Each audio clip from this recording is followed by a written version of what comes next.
Міне, енді дұрыс болды. Сонымен Пикси, егер де сен мен жоқта қиындықта тап болсаң, сен өз-өзіңді қорғауды үйренуің қажет.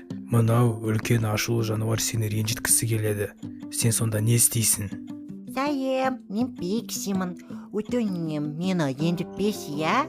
Ренжіткен деген одаман. Оданса дос болайық. Не? Жоға, одан ренжітпеші деп сұрама. Мойнына қарай жақында. Осылай ма? Жоқ, айтпағым, мойнын тісінмен тістеп ал. Бірақ оған алатын болады ғой. Әрине. Осыны саған айтқым келді. Бірақ та егер мен оны тістеп алсам, ол менімен достасқысы келмей қалады ғой.